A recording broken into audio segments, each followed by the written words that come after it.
Hey, what's up you guys? Welcome back to the channel. Today's video, I want to talk about Joe Biden's tax plan. I want to talk about how the average American is affected by this tax plan and also give you guys some tips on what you can do to take advantage of this new tax plan.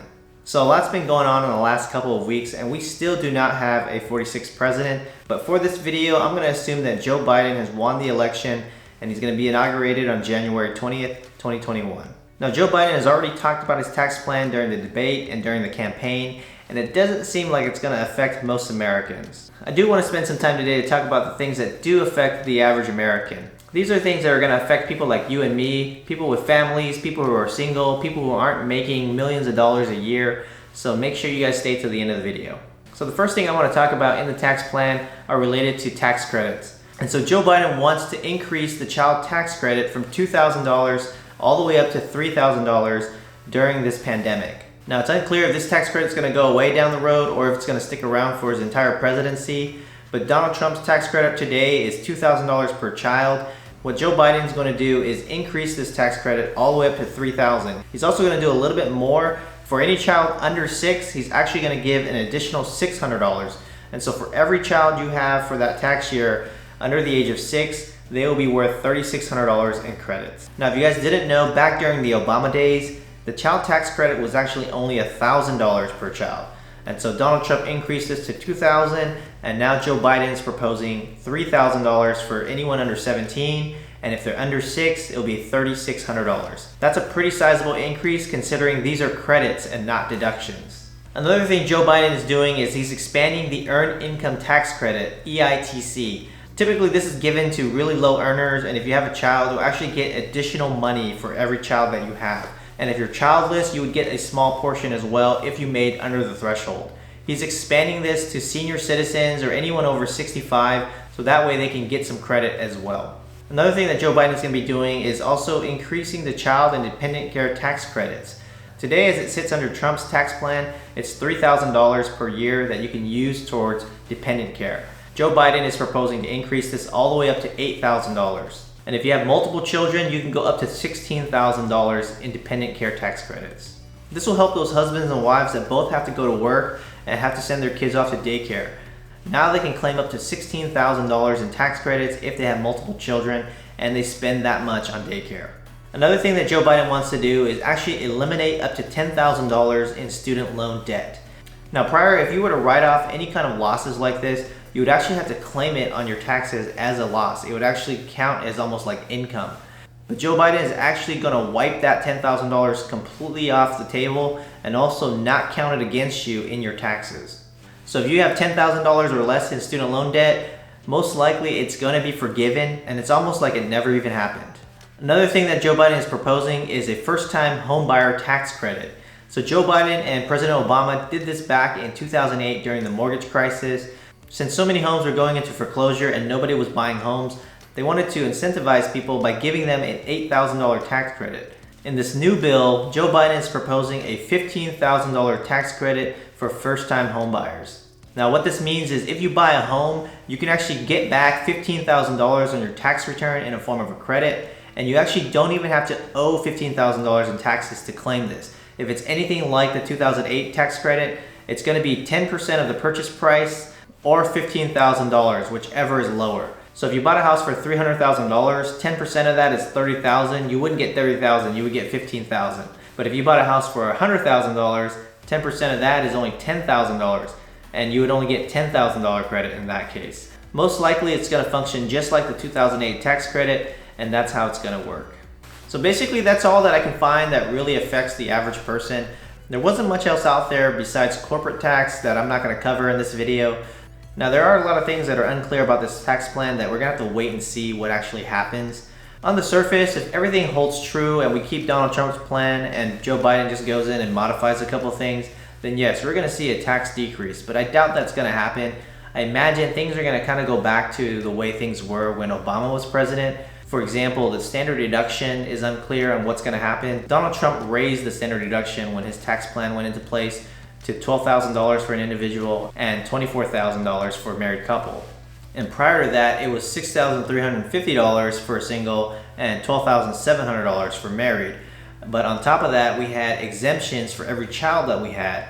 And for every child, you can claim $4,050 as an exemption. So when you kind of add things up, it's almost the same thing. But if you have no children, then Trump's tax plan is actually better because you get a higher standard deduction from the get-go. Another thing that's actually unclear is the state and local tax maximum that Donald Trump imposed. So when Donald Trump's tax plan went into place, the maximum somebody can write off on their itemized deductions for state and local taxes was $10,000. And for people living in California, for example, that was very easy to hit because state income tax counts in there and property taxes count in there. And when you add those two up, most likely it's going to be around $10,000 or more. And because Trump put that maximum in place, most people lost a lot of their deductions that way. And this also made it very unattractive to own a home because now all that property tax you're paying, you can't really claim it on your federal taxes unless you were itemizing. And itemizing on Donald Trump's tax plan was a little bit difficult because of the increase on the standard deduction that he gave everybody. So maybe some of that will change back with Joe Biden's plan now that he's increasing all the child tax credit. I guess we'll kind of have to wait and flesh things out as Joe Biden gets a little bit more clear about his tax plan. And finally, guys, I wanted to share with you guys some tips on how to take advantage of this president's tax plan. It's not really taking advantage, but at least it's going to set you up right when the tax bill goes into effect. So like I mentioned, tax credit is going to be increasing. It's probably a good time to start having some children because even under Trump's plan, you're still going to get $2,000 per child. And now under Biden's plan, you're going to get $3,600 per child. Remember, anyone under 6 during the tax plan is going to get $3,600. And if you have children that are older, well, you're going to get $3,000 regardless. For some of you guys, if you guys are planning on buying a home, it might be a good time to actually wait. If you guys actually check out my other video, I talk about if you should buy a home in 2020, and pretty much everything in there applies for 2021. The inventory is very low right now, the home prices are very high, and I know interest rates are really low and you guys are enticed to buy a house, but now that you guys know that there's a potential first-time homebuyer tax credit coming, it might be worth your time to just wait until the tax bill is passed. If it's going to take you a little bit of time to save up for a down payment, it might be worth your time to use this time to save up until the tax plan is passed. That way you can get that money back in the form of a credit. It's almost like a free down payment that Joe Biden's giving you.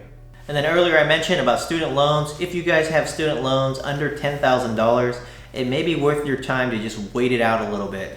Student loans have been postponed in terms of interest payments, so you may not even have to pay it right now. So just pay the minimum payment that you have to pay, and then just wait until the tax plan passes, so that way you can see if you can get some of that kind of knocked off for free. And then the last thing I want to say is don't start doing any of this stuff right now or next year, because remember, this tax plan isn't passed yet. It has to go through Congress still, and if you go back in time and look at Donald Trump or even some of the past presidents, it takes them a little bit of time to get this in place. And Donald Trump's tax plan is actually still in effect for 2021.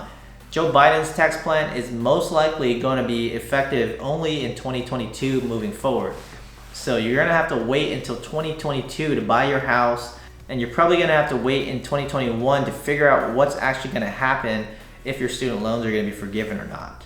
So for some of you guys that are in this situation where you have student loan debt or you're thinking about buying a first home, make sure you guys pay attention to the news. That way you know when to do certain things. Well guys, I hope you found this video helpful. I know a lot of people are confused when it comes down to the tax code. Nobody understands what anybody is saying for the most part. And I wanted to just break down this video on how it's going to affect normal people like you and I, people with families, people with jobs, people who are paying taxes, so that way you guys know how it's going to affect you directly. Now Joe Biden has a lot of other things that he proposed for businesses, and I kind of stayed away from that because I know a lot of people don't own their own businesses. A lot of people are just working normal day jobs like you and I. And I know a lot of people don't make over $400,000 a year, so I kept a lot of that stuff out of the video so that way it doesn't confuse you guys, and only talk about the things that are actually going to affect you. Also, I do want to mention that I'm not a CPA and I'm not a tax attorney or anything like that. I just know these things because I've been filing my own taxes for the last 14 years, and I want to make sure that I'm maximizing where I can and read up on the tax code so I know when to buy my first home. Back in 2007, there actually was no first-time homebuyer tax credit. It was actually a loan, and then in 2008 it actually changed to a credit, and I paid attention and I watched C-SPAN just to listen to what Congress was saying about it, and it looked like everybody was going to pass the bill, and I kind of just waited, and then in March is when I found my home, and they converted all those free loans into tax credits for first-time home buyers. So I kind of lucked out on that one, but I actually was researching it as well, and I timed my move perfectly. So I wanted to give you guys that information so you guys can time it perfectly as well in 2022.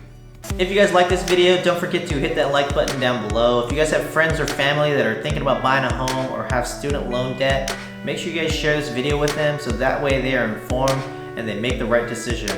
If you guys like content like this and wish to stay updated as the tax plan gets finalized, make sure you hit that subscribe button because I'll be sure to cover it. If you guys have any questions about this tax plan, make sure you guys leave a comment down below and I'll get back to you as soon as I can. Alright guys, have a nice day and stay safe out there.